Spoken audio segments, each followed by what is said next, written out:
impact on RegTech.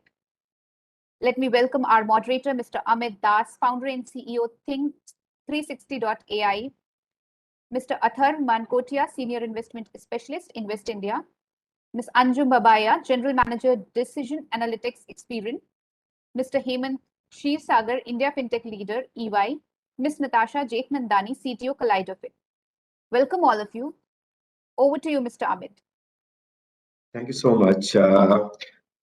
More than anyone else, I guess I'm looking forward to the discussion.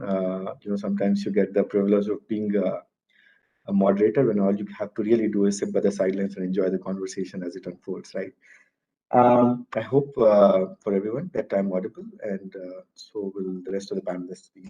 Now, before we dive deep into what we are here to discuss, I think it's interesting and it's important to kind of just spend a few seconds thinking about how this whole notion of RegTech comes into play, right? Because RegTech has its origin in regulation and regulators exist because industries were supposed to be regulated, and they were supposed to be regulated primarily because there were ecosystem interests to be protected.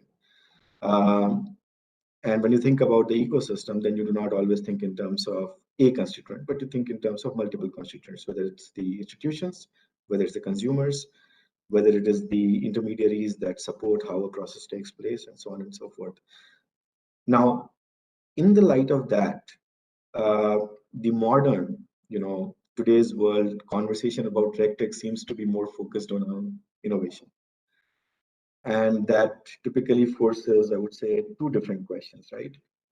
Is regulation really supposed to play for innovation, or is it, is the happier or slightly unhappier version of people complaining that regulation is almost always an impediment to innovation a fair thing to say? That's one of the questions. And the second is, in light of that, again, how has our RegTech or regulation-driven ecosystem played out in terms of the last few years, where there has been a lot of innovation. There has been a lot of innovation in the fintech ecosystem side, and whether RegTech has really kind of, as colloquially it is said, has played ball, or have there been someone who's kind of been the one that is holding things back? So to just kick things off, maybe I would invite Hemant first to talk about, as he sees the fintech ecosystem kind of playing out, as he works with a lot of these fintech ecosystem players, the younger ones. What's your view? Has it? What's your quick reaction? Has the RegTech innovation kept pace? Has it been slow? What's some of your fun observations? Yeah, Amit, and thanks IMAI for having me on this panel discussion. Extremely happy to be on this panel. So let me start, Amit, from the point that you rightly picked up, saying why were the regulators put in place? So ideally, as you rightly said, they were put in place because they wanted to identify the risk, keep the risk at low, and protect the consumer. That has been their role, right? But over a period of time, and because financial services has to reach every customer out there, their role or demand on their role has been increasing and moving towards that they should support innovation, considering that their own processes were built for a different world, but the velocity of the market has moved to a different pace. So that means even the process which was put in place to identify risk and control risk has fallen behind compared to the pace. So still there, the regulators are trying to catch up, but it is just set in a world which is very different to us. I was just reading an article which said that the Dodd-Frank law or the regulation which was brought in was 2,300 pages. Now think about whether you want to run a business or you want to first run 2,300 pages and then run a business. And as we move towards a newer way, we globally are seeing that regulators are transforming. It is still some way to go, but at the heart of it is data, because finally, when it is financial services, it is a bits and bytes business. And if it's a bits and bytes business, then it can be easily regulated if we can leverage the data very well. So whenever we start speaking of RegTech, it is more analytics. So I think the regulators has started moving in that direction. But yeah, we have not come too far. We have just started with, if we say in India, plus regulator doing things like a sandbox or something like that shows a complete shift, dynamic shift in a mindset where saying, I'll build a regulation, you test it out, tell me the gaps, I'll fix it, to saying, let me have a conversation with you, let me allow you a safe ground with limited risk for you to play, and then let me figure out what regulation does the industry require. So there's a definite shift in the perception, but early days.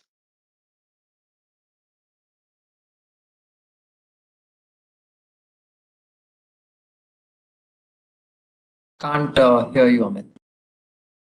I was saying, is it better now?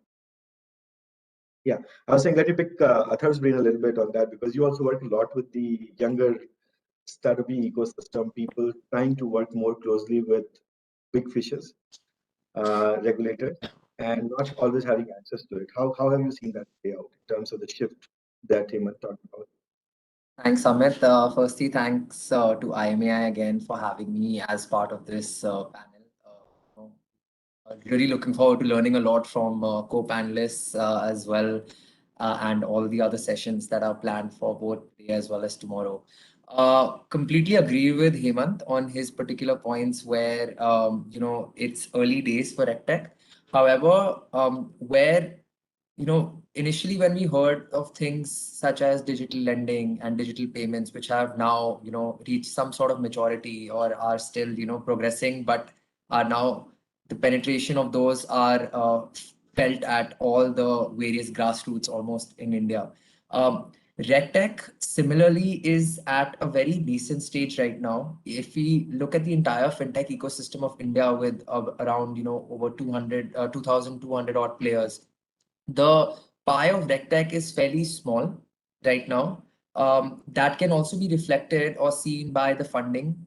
That, however, this is just from an Indian perspective. Globally, if we see the same, just the funding that has come in over the last 3 to 4 years, over $9 billion just in the first half of 2021. And that's outpaced most of the other markets altogether in the fintech subsegments. So there is a proof of concept, there is a use case, and there is immense application for RegTech, as we know. Now, again, Hemant made a very interesting point that the regulations are so dynamic in nature. I was reading a statistic, earlier today, which said that since 2008, there's been over 600% increase in compliances, at a global scale, where compliances are changing under 10 minutes, on a day-to-day basis. India as a country, with however vast it is, there are over 1,500 odd acts and various different sub-segments within those. So the compliance burden is definitely there. However, I feel like some of the RegTechs in the country have done a phenomenal job with their innovation.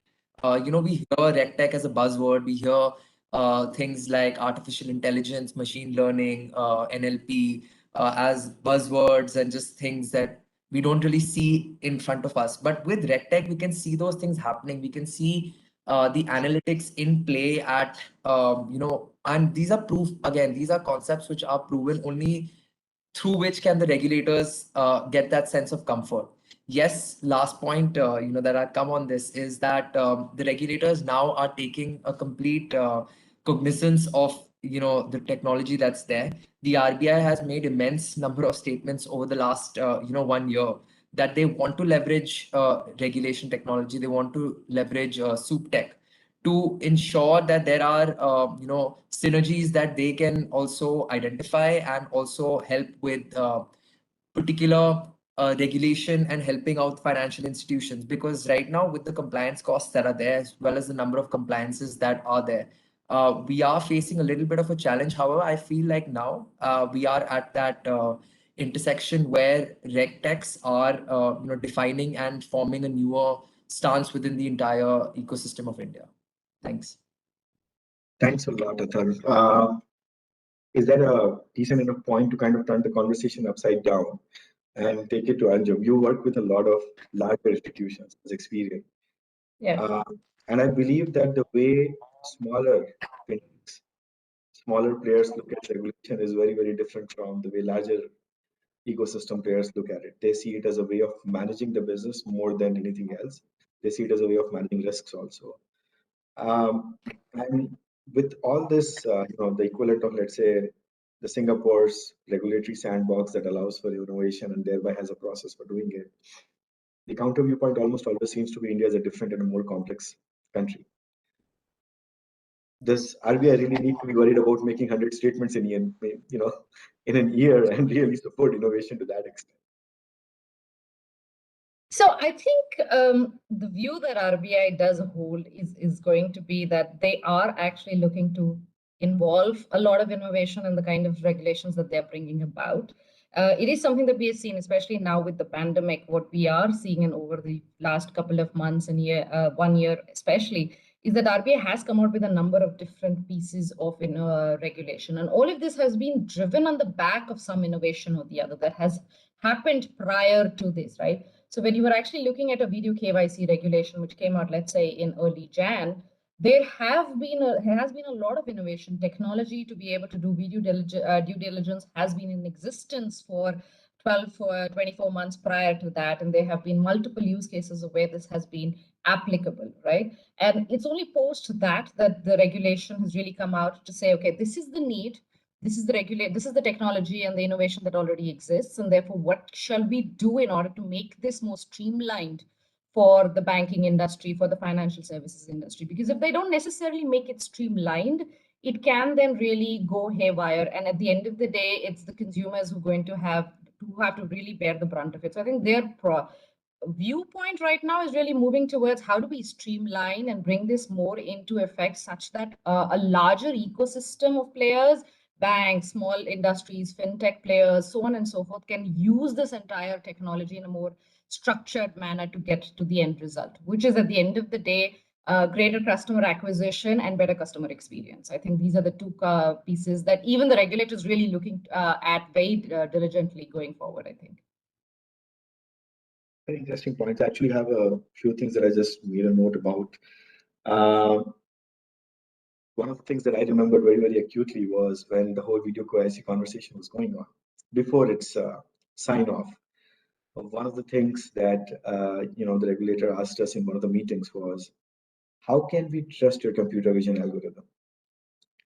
And in real life, we don't know what 80% accuracy or 85% accuracy means, and we are not equipped as the regulator to really draw the lines on saying that if it is 85%, then we are okay with it. If it is 83%, we are not okay with it. So to your point, there's a lot of this notion of looking at what technology and innovation is coming into the marketplace and versus which ones to adopt and which ones to kind of look at with a level of skepticism. In terms of applicability is an interesting point. And maybe Natasha, you can speak to it from your underbank, new to credit, and new to banking kind of segment work that Kaleidofin does on how different a lot of these RegTech technologies are for different population segments. Because I think we were discussing yesterday, a lot of the innovation happens in metros and tier 1s, but is then consumed by tier 3s and tier 4s. Sometimes you forget stuff, right? Yeah, no, it's that is really the problem that we very often see. And thank you, first of all, to IMAI for bringing me into this panel. Looking forward to the discussion, and it's already great insights from the other panel members. I think what we have observed is interesting challenges for the rural as well as semi-urban customer, both on the onboarding front end side as well as in the data and back end and analytics side. And I'll try and touch upon both a bit. So one thing we have observed is we also, did a lot of innovation around, KYC, as Anjum was mentioning, and we're very happy when the RBI regulations came out, supporting some of those changes. A lot of vision and computer vision and AI-based checks also around payments for us to enable, things like setting up a NAC more effectively and having less errors, that go to the regulator involved, application gets rejected. But what we found is that a lot of these having to work in very low network, low bandwidth, low-end phones, the problem statement gets magnified that much.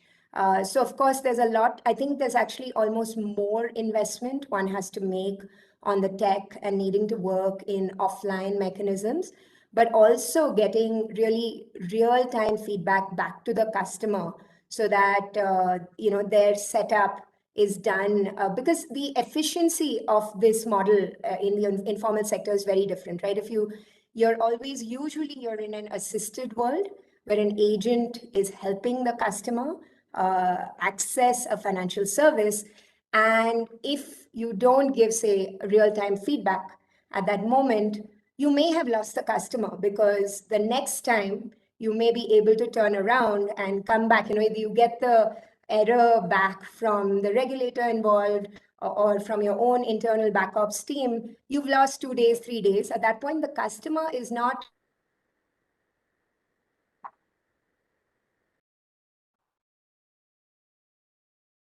Natasha, we've lost you. Are the other panelists also having? Amit, we can hear you. I think she We can lost hear her you. internet. Yeah.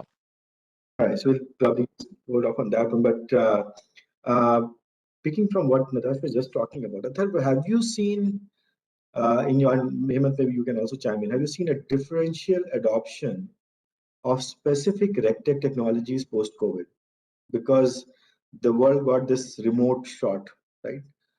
Whether they like it or not, everything moved to a different version of the process that was set up.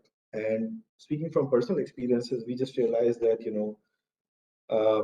the earlier barrier was process, and the current support or leverage that you have is a new process, saying that the old process is not valid anymore. So have you seen differential adoption of newer technologies, DigiLocker, signatures, digital signatures, whatever was happening in that universe? So, Amit, to answer your question, I think the entire adoption of digital technologies has sped up significantly due to COVID, due to the outbreak of pandemic, not just in India, but I think globally. I think solutions that a lot of have been at different stages of development, as well as those that were certain regulators were on the fence about, have now started being adopted a lot more. So to give you an example, the first 6 odd months of when we had the first outbreak, there were significant penalties that were made to financial institutions, as well as the smaller cooperative banks, etc., from the RBI. Due to the burdens of compliance, unfortunately, given the fact that financial institutions are always going to bear the brunt of some of these problems, and that they are in the middle of both the regulator as well as the customer. This is going to be a problem, and this is always going to be the way it is as of 2008. So I've seen personally from as Natasha and Anjum have both come in, the video KYC, the adoption has happened a lot more rapidly. In fact, I think in May 2021, right now, recently, in fact, the entire scope of video KYC has also been extended now extensively, going to show that that is here to stay. It is going to be part of everyone's basic protocol, as well as there is an inherent level of trust that can be positioned. Of course, a lot of compliances and a lot of proof of concept and proof of case is always going to be there, and regulators as well as financial institutions now will have to increase their investments to ensure that those are made on a timely basis as well. But as we move towards that digitization, yes, that's something that we are witnessing. The RBI also has extensively mentioned, that transition that is to be made by a lot of these financial institutions. They should be doing it a lot more rapidly, and they should also be creating guidelines and policies at a governance level within organizations to keep up with those changes and those rapid changes. This is most notable in digital payments, for example, where a lot of digital payments companies have been notified by the RBI earlier this year that keep policies in place or governance in place that would ensure that your compliances and some of your applications are, while digital in nature, also compliant and leverage technology to the best of your abilities. So with the social distancing norms that are going to be there, plus also with some of the efficiencies that we are witnessing, we've witnessed now rapid transition. And I think more than just the way technology is being used, just the sheer volume of how it's being used is the change that I have noticed since the onset of the pandemic. Hemant, you would like to add anything from your set of experiences? Yeah, Amit, and I'll focus on India. Actually, I'll break that entire thing due to pandemic into two parts, right? I know we are talking about RegTech, but let me come to the first part, which is digital distribution of financial services. I think after the outbreak of the pandemic, a lot has happened on that end. But because the initial priority was to get financial services to the people and let people operate, a lot of effort has been focused there, which is bearing fruit now. Now, the part of controlling risk because of this will now start gaining focus now, because the focus will now shift, saying that, okay, acceptance has increased. Now, how do I control the risk? How do I protect the consumer and all? And now the force or the specification on the RegTech side will start working. Unfortunately, when we talk RegTech in India, still a lot of our conversation is only around few things, which includes, of course, the onboarding, KYC bit of it, AML bit of it, and somewhat not in public domain because it's kind of boring, but the supervisory tech part of it, which is there's something happening. But purely if I talk about pandemic, I think till now the major impact is more on the regulation enabling distribution than actually the RegTech to support regulation or the reporting from the fintech side. This is a very fascinating point. I want to kind of make a segue, and maybe because we lost Natasha earlier, this might be something that I throw back at her. In one of the conversations last week, somebody brought up this notion of natively digital processes versus digitized processes versus digitalized processes. And I had a bit of a brain freeze moment at that point in time, because a lot of our processes are moving from whatever was the earlier offline version to this digitalized process. We add a tablet here and a form there. Then we say, okay, now that the form is added, let me add a camera there. Let me add a, camera is done. Now let's add OCR there or image recognition there. Versus somebody, some of the newer agencies, newer firms are trying to think of the truly digitally native processes. And the inherent risk and the notion of compliance that goes with it is very different. So the concluding point of that point, and I leave that as a joke, is that it's absolutely okay for your Aadhaar card to be available as that cone in which you eat chana masala and stuff on the street, but it's not okay for a single record of your Aadhaar data to be hacked from a server. And that was a very, your brain blows kind of moment. But nevertheless, jokes should be there periodically, so that you all like now. We are talking about a very serious topic. The question that I have for you, Natasha, is that speaking from where Hemant was talking, a lot of these things have been very, very focused on this customer, and Anjum kind of referred to it from a customer experience and customer acquisition kind of focused RegTech. While as a player which works across the life cycle, for you, does it mean different things at different parts of the life cycle? Have you seen innovations that are much later or post-dispersal life cycle kind of innovations in RegTech that are interesting and that might be of interest to the audience? Focus Yeah, and I apologize. I think my network is really giving me trouble today. Can you hear me? Yes. Okay. So yeah, I think for us, we have tried to see how we can help compliance and RegTech related items, not just in the onboarding cycle. We actually work very closely with a lot of partners across India. These are microfinance institutions, these are small banks, cooperative banks. And what we find is that a lot of the challenges they face are around how do you do strong risk monitoring? How do you do, risk reviews in a much more efficient way? And this is a place where we have, slowly developed. So we've developed a product called Chi-Score. But what we also find is that partners, as well as us internally, having this product give a very easy tool for risk monitoring, give early warning signals, give data-driven insights, give loss estimation and provisioning kind of recommendations. I think it has really been interesting to us, especially through the pandemic, for the informal sector customer. Everyone wants to understand this customer better, but also do it in a way where you can monitor and control risk appropriately. And a lot of the innovation we've done has been on this back-end side, as you said, post-dispersal. How do you do a very regular update, to our partners who we're working very closely with, help them also, work towards fraud detection. A lot of work from our data science team around this, and it's interesting to see, also what gives good predictions, what doesn't. Sometimes you're so sure that something will work out well, but the data says otherwise.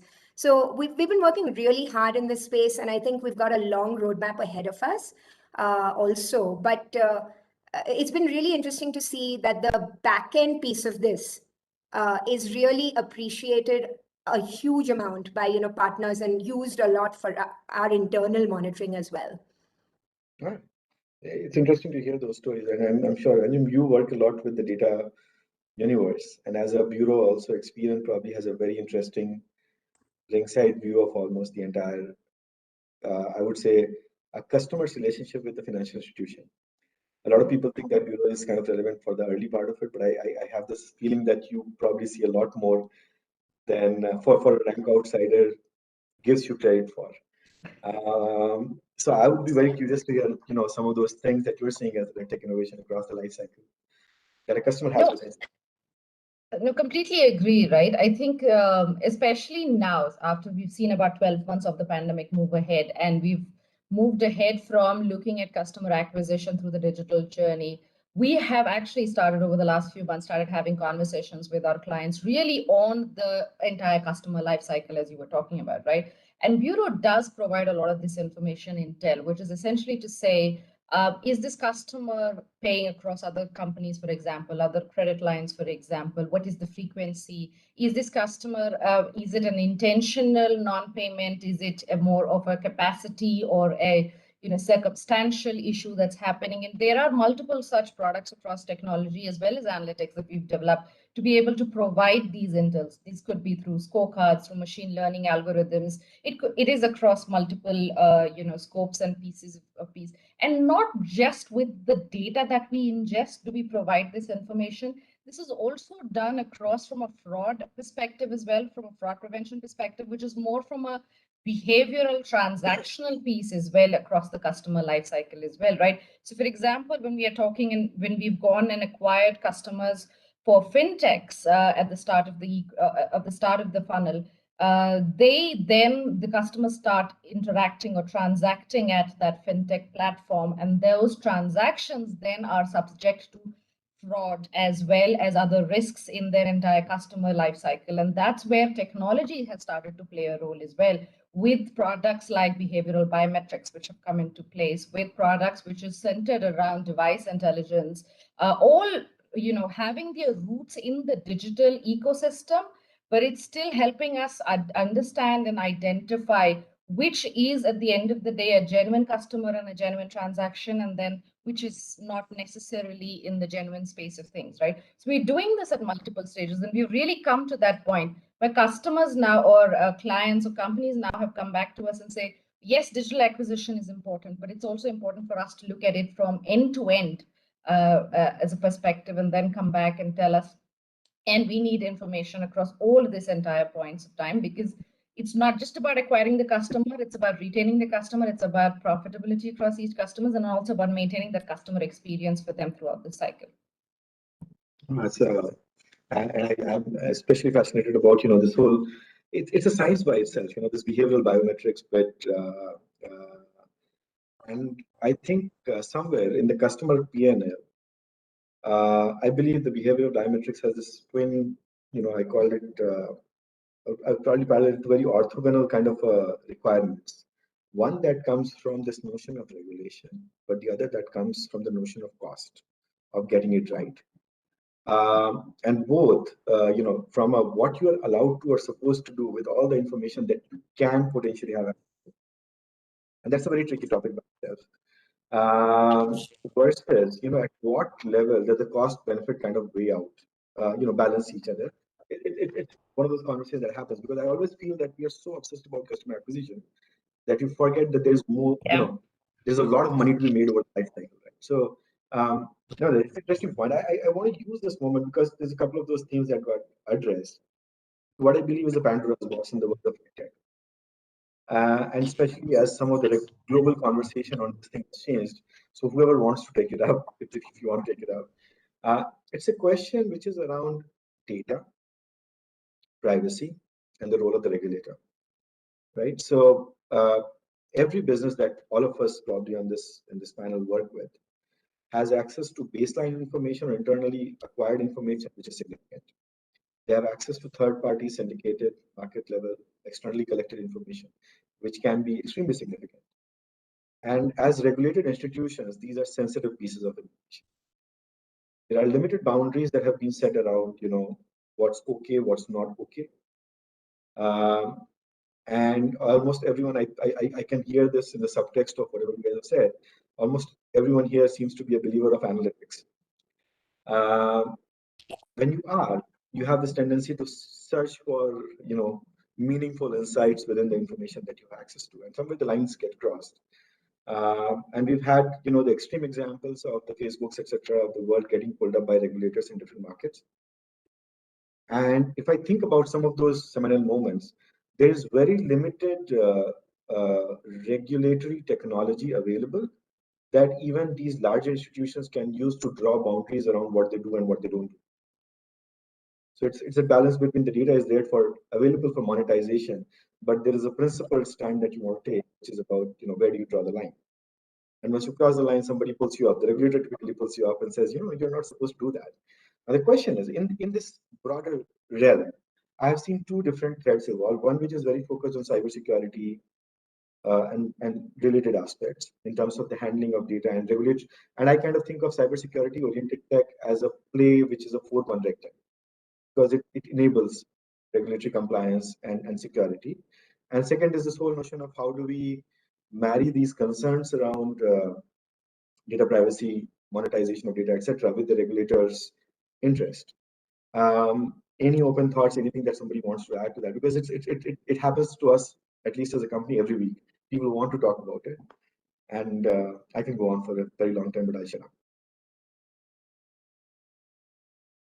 Anyone? Okay, I'll try and take a stab at that one at the start of this. So I think obviously from our perspective, right, cybersecurity is something which concerns us very, very deeply. We are a data-rich company, and something that keeps us awake. Our CTOs are constantly on the lookout for is events of cybersecurity, and therefore we are, to the extent of being at the end, to the extent of being overtly conservative, that's something that we continuously worry about and think about, and that's number one. We also have an internal conversation which goes on to say that it's not about when that data breach is, it's not about whether the data breach will happen or not, it's just a question of when and how fast you can recognize it and curb the intent and the exposure of that, right? So those are the realities of the world that we live in. This is something that is going to happen. The way that we want to actually look and include monetization aspect of the data is very different from that entire aspect as well, right? So from our perspective, data is very, very valuable, but then there is a difference between what we would consider as PII data and every other data that can therefore be anonymized, but still have a lot of information and intel that we can then cull out of that data to make inferences, and then for suggestions, predictive models, and so on and so forth on, which can help both businesses as well as consumers in the long run, right? Businesses in being able to identify the right consumer, give the right product, and then ensure that through the life cycle of the consumer, they're engaging with them at the right stages. And even from a consumer standpoint, it reduces the kind of friction that they get from any of the service providers, any of the financial services institutions. They get the right priced product that they need for their own needs, and so on and so forth. So data is extremely important, but we do have to figure out how and when we use that data. And there is no such construct, or at least the way that we look at it, it's not about that PI, right? It's about the generic aggregate information data that we actually hold and have, that can actually therefore help us in building those insightful information points, insightful, value add services, and so on and so forth, that we can give to both the consumers as well as the clients. And Amit, Anjum just took it up from the cybersecurity angle and monetization angle. But when we think of it, basically we are thinking of it in three parameters, and the side that you're touching on gets into legal as well as morality as well as multiple of those domains, right? So the three exactly. But the three angles or parameters that we think about is one is consent, the second is intent, and third is transparency. Looking through a lot of these conversations that have happened, whether it is Facebook conversation or other conversation, at some places either they were not transparent about what they are going to do with it. In some cases there was no consent taken from the customer. So of course that is something that for India at least account aggregator as a setup is trying to solve. So maybe that will solve some part of the financial information part of the story, right? So the transparency, intent, and consent. And intent is again important when you're taking that, gathering that data and you're using that data. What is the intent behind doing that with the data? Is it that is going to support a customer, benefit a customer, or the story is something else altogether of what we are going to do? So basically on those three angles and parameters it's being judged. But as I said, it is a regulatory lens, there is a morality lens, and then there is of course a business lens that we have to look through if we are playing in that market. Absolutely. I just think the regulator kind of finds themselves in the middle of it to try and protect the broader customer interest. And they're supposed to solve for a problem. Again, like we discussed at the beginning, maybe they were not designed to solve this problem, but they're certainly forced to solve this problem. Correct. And it's a multi-regulatory problem. Exactly. And it's a multi-regulator problem. It's not one regulator. Yeah. So that makes it even more complicated. About to kind of, sorry, Adhar, you were saying something. Otherwise, I was going to take a small segment there. No. I again completely agreed. I think Hemant has summarized exactly the point that I wanted to mention, that there are so many regulators that are solving for so many different, or rather supporting with so many, not solving for.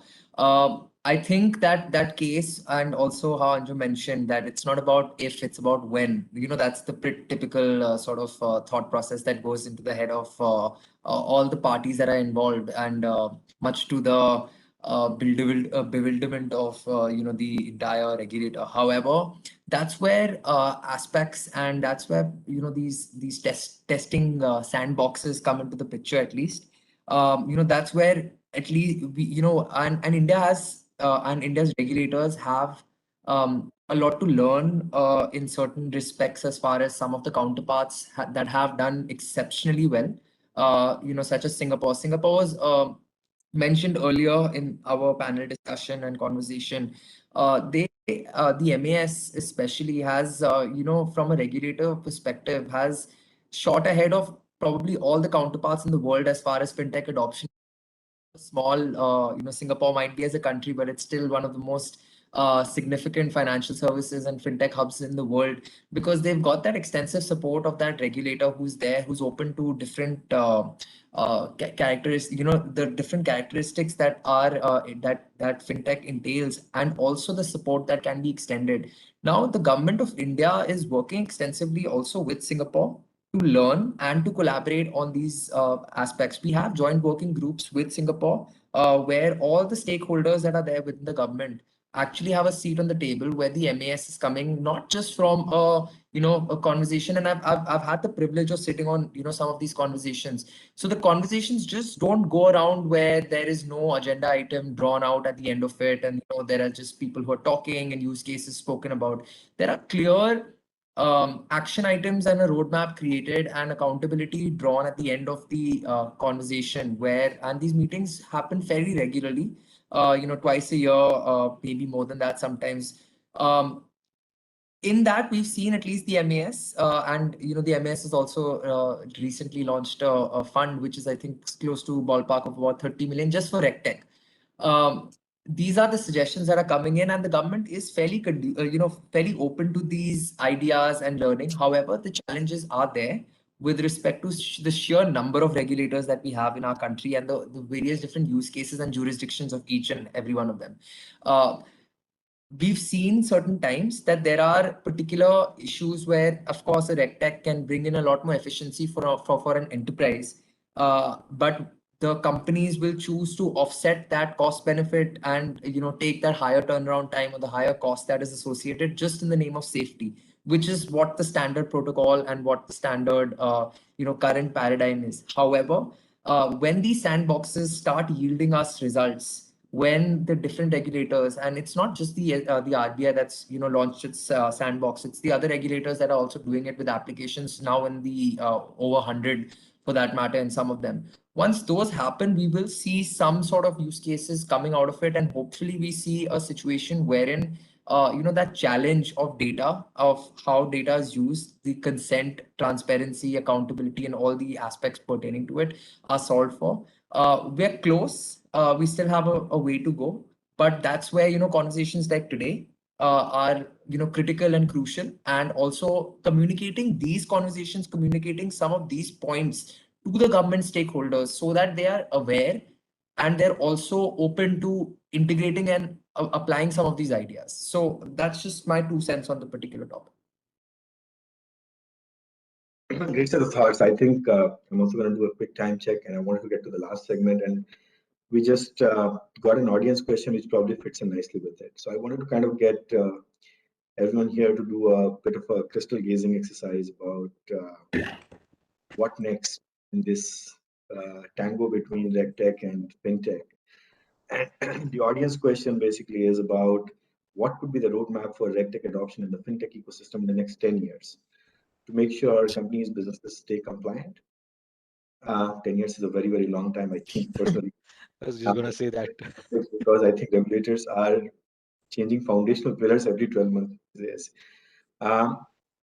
But if I were to kind of throw that discussion open from my perspective, I would say, speaking from where you, some of the things you said, Hemant, which is around, when you think about the consent, intent, transparency, you also add a little bit of context to it, and things start becoming a little more sane. Because what's true today will not stay true tomorrow. What's definitely believed to be compliant today may not be compliant tomorrow. What's good behavior today may not be good behavior tomorrow, right? So I think one of the biggest pressures that a lot of us, as ecosystems players feel is how do you not tie yourself in a corner? So your tech, the way you collect, store, organize information, the way you work with the partners and the ecosystems, I think there's this modern mantra of agility and flexibility of sorts, and it allows to even the structural boundaries that we put. Regulation is about structural boundaries that you put on a process, and use a lot of innovation on top of it to kind of keep moving forward in an efficient, in an effective, in a cost-effective, and time-effective kind of ways.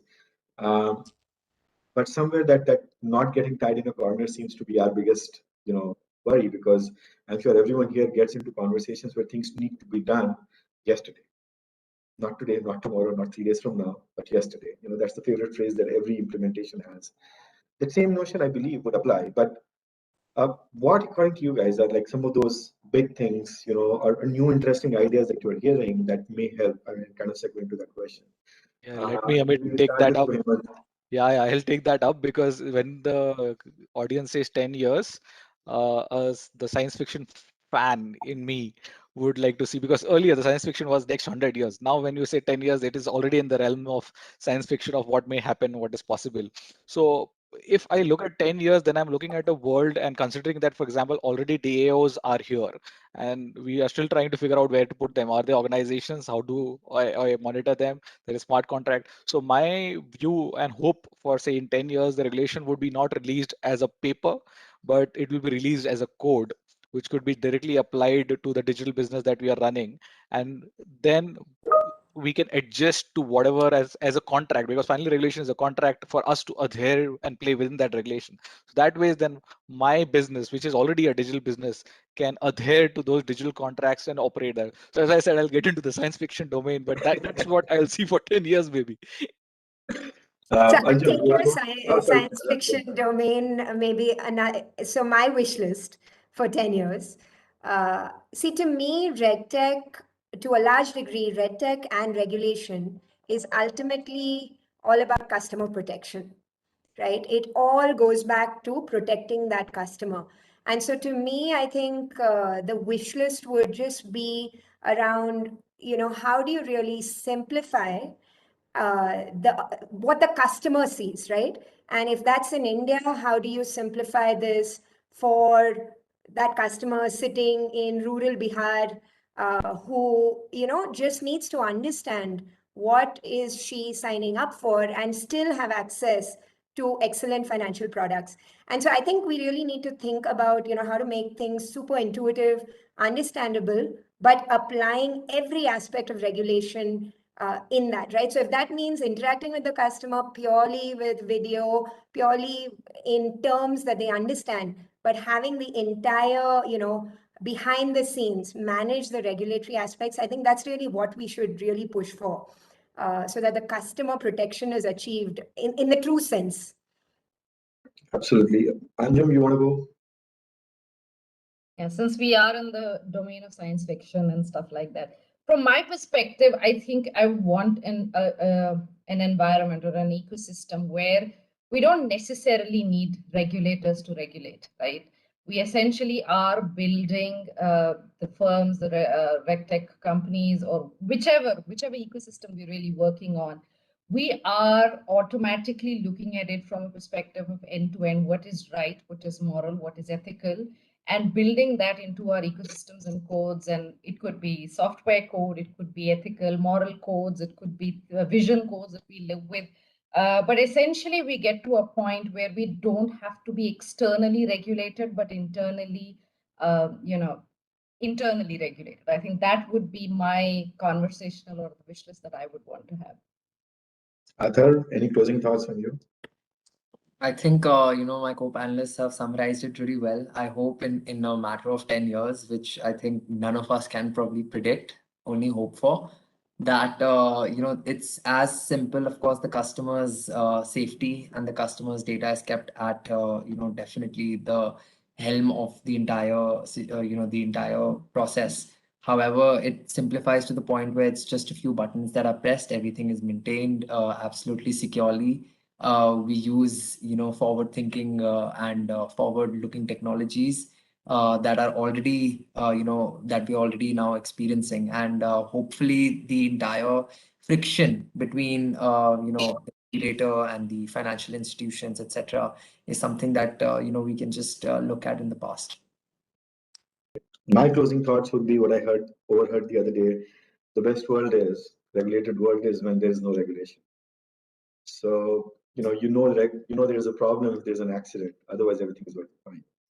So on that note, I'll hand it back to the IMI team, and thank you all the panelists for your time, your inputs, and I hope the audience enjoyed the conversation. Thank you so much. Thank you all the speakers for such an insightful conversation. Thank you, Amit, for moderating it so well. Thank you to our supporters, Invest India and Startup India. Thank you to our session partner, Refinitiv, Gold partner, Rekta, Bronze partner, Onfido, Knowledge partner, EY. Thank you so much. Thank you. Pleasure. Thank you.